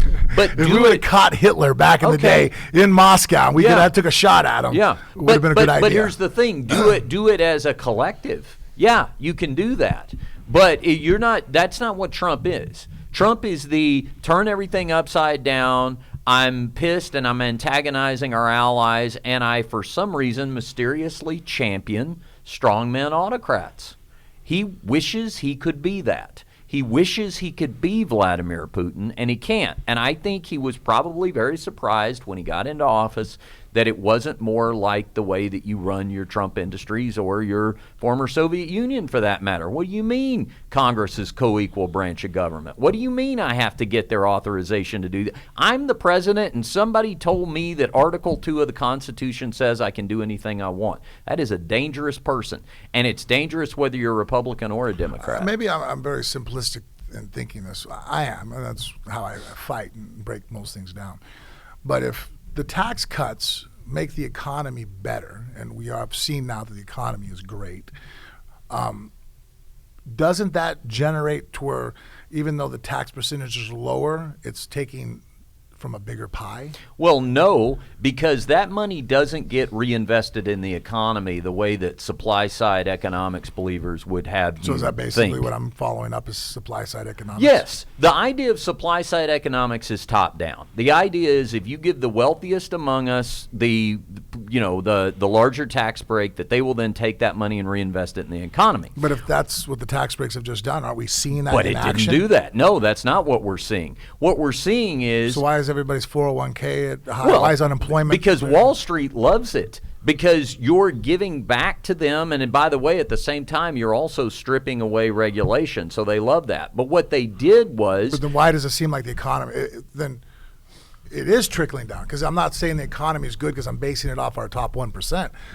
In general, overall, the economy is it not? Well, no, but it's good for people who have 401ks. It's good for people who start right there. The number of people who don't have those. You're talking about, Wall Street loves deregulation for sure, just like the oil and gas industry would, or any of those other people. So if you strip away those regulations in the short term, they will recognize they can make more money, and that is going to give a boost to Wall Street. So, but here's the problem. But here's the problem, though. What you also see happening with a lot of those types of companies is stock buybacks. So they're just taking that money and then buying back a lot of their own stock, as opposed to, hey, we just came into a bunch of money. Let's go down to the factory floor and start, doling out cash to our baseline workers. You're not seeing that happen. The other thing that but they're hiring more workers. That's why unemployment is at a low. At what wage? That's another thing you've got to look at is wage growth. Just because somebody is going out there and getting themselves a $14 an hour job.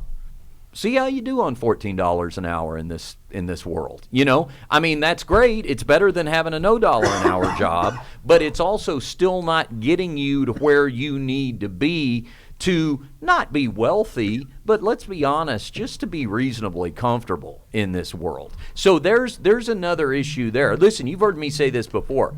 I'm a big believer that if there is a company owner out there who is, rather than, basing their personal pride on what they have and what they drive and all the rest of that, if you had a guy, and I'm talking somebody who ran a big company, like a Jeff Bezos or the Walton family or somebody like that, I'd like to see those people go, you know what our turnover rate is? Real low. No, it's funny, no one ever wants to leave here.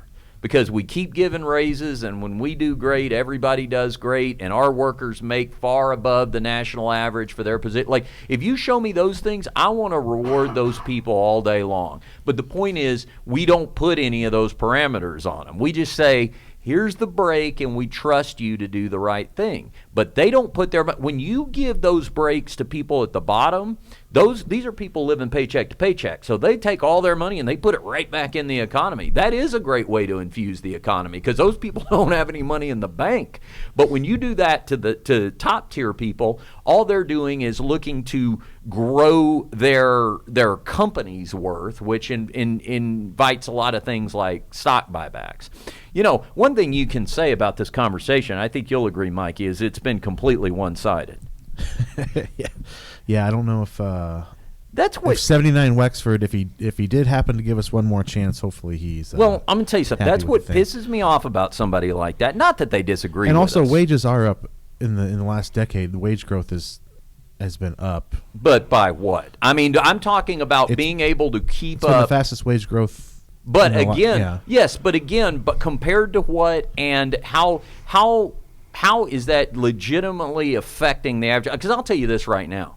I mean, even if you had a $15 an hour minimum wage, what is that really doing for people? Even if you made $15 okay, but an that hour. point right now that Mikey just made, that there shows under different rule, like Obama's administration, the Democratic, didn't have that wage growth. So how are those policies helping those guys out where I'm seeing wage growth under the policies? Well, you also had, but you also have to look at where he started. I mean, you're talking about somebody, if you just want to talk about Obama, Obama was half the liberal I was just trying to go. So don't take this as like I'm claiming Obama was a savior. But if you want to talk about where he started from and where the economy started to recover, all that started happening in his administration. Now, of course, it started happening because of, it was brought back from the brink of where it was.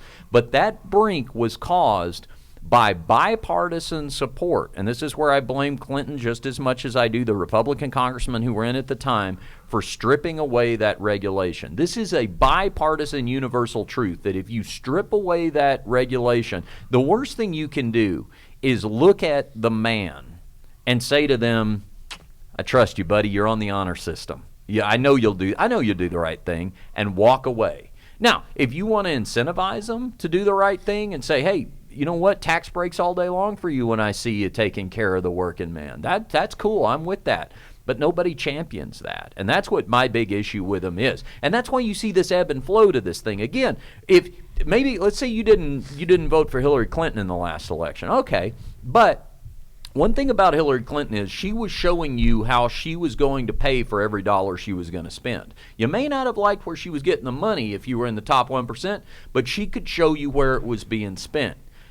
Trump's spending doesn't do that by a long shot. This guy has exploded the deficit, exploded it, and with no regard for it because he's treating it just like these companies that he's run. Pay a bill? I ain't going to pay a bill. That thing comes due. I'm going to be like, look, you're going to take a fraction of it or you're not getting anything at all. Problem is that's not how government works. What I want to say, though, about that dude that gave us the 1 star, and then, if you will, Mikey, just real quick, pull up the other tweet that I sent you.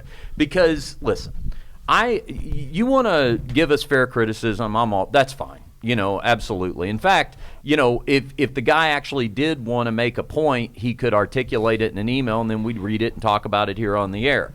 But when somebody does that, and that is the cancel culture that people like that complain about, here's 1 star for you. Like this podcast just sucks, and you're gonna penalize it for that opinion. If what's his name again? The first guy. What was his name? Wexford.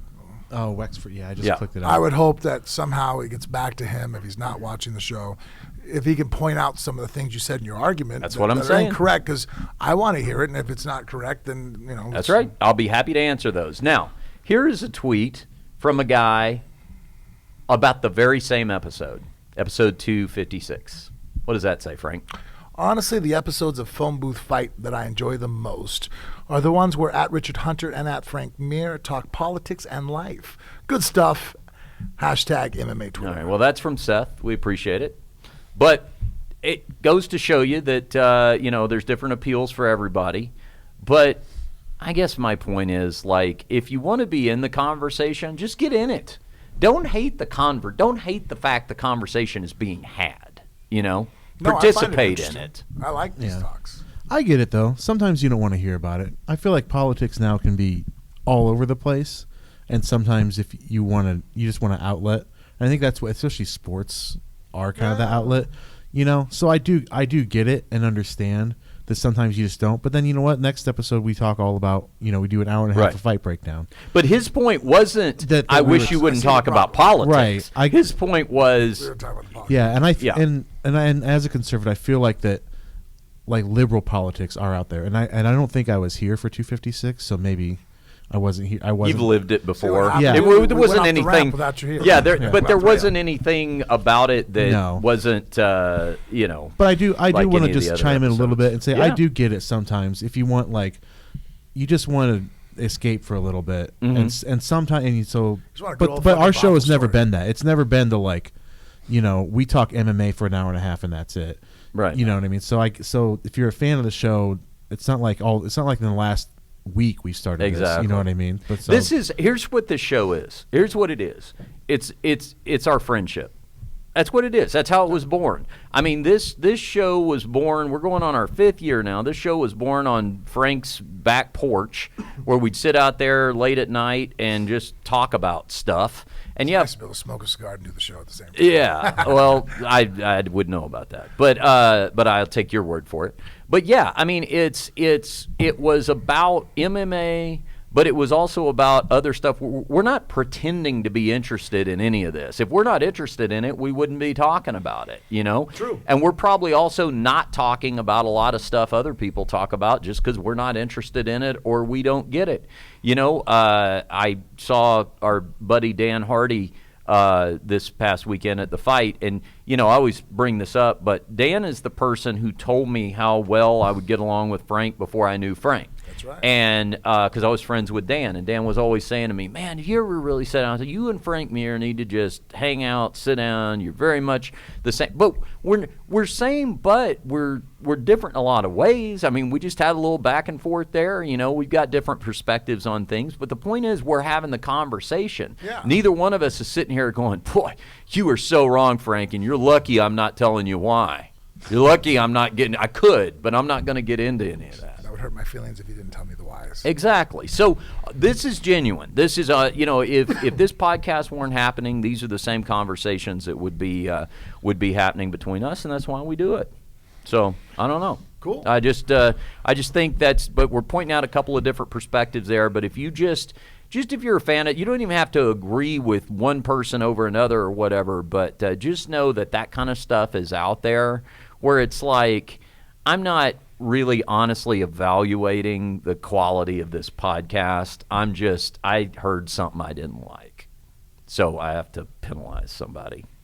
I mean, what do you think, Mikey? I think that's kind of what that is. I think that's what it is too. Yeah. But yeah, I mean, if you're a fan, you were a fan of the show. I mean, just to go after one episode to give us 1 star and then leave, like, yeah, send us an email and say, like, hey, I didn't like this. Yeah. Here's why. And here's why. Would you bring this point up? Right, and then we'd more than happy to talk about it. I think we all would. I would love more interaction with our fans. I agree. Like, leave us a comment, argue with us on Instagram, or Twitter or whatever. Like, but just to do, like, I'm not listening anymore. Well, then now even if you had a great point, now it's moot because you don't get to listen. Let's say we loved your point and go, boy, we're going to change our podcast because of this. You'll never know because you stopped listening. Yeah, that's right. True. That's right. It's like, just because you disagree with Mikey's politics, you're not going to support his porn. Like, I mean, what kind of world would that be, right? I don't think anybody's not supporting porn anytime soon. Yeah, exactly. You probably don't know this, Darnell, but Mikey was a porno cameraman. That was his actual day job, was shooting porn. Mm-hmm. So. Yeah. Anyway, this is all tame compared to that. All right, Frank, tell them about that Amazon banner. Click on phoneboothfighting.com. There'll be an Amazon banner on our website. By clicking on that banner, you get transferred over to Amazon. You can do all the shopping for your wants and needs. And a small percentage of your purchases come back here to help us out at the show at no extra charge for you. We appreciate it. All right, Darnell, thanks for sitting in. And thanks for being such a great opponent. And I'm excited to hear that you're going to keep fighting because, like I said, I need you to turn into the champion of the world now. So do you want people to follow you on your site? Do you want to tell people, like, how they can find you? find you on your social media, or do you not want follow? Do you? I mean, they could if they want. It's DNailz LV, DNAILZ LV. All right. See, we have to do that. Yeah, Frank will tell you. Like we got to build up like your fan base following, right? There we go. Yeah, you got to grow that thing. Start. Yeah, this is how we start getting sponsorships and things like that. All right, for Darnell and for Frank. And for Porno Mikey over there doing a great job producing as always, I'm Richard, and this has been a very evenly based episode of Phone Booth Fighting. We'll see you next time.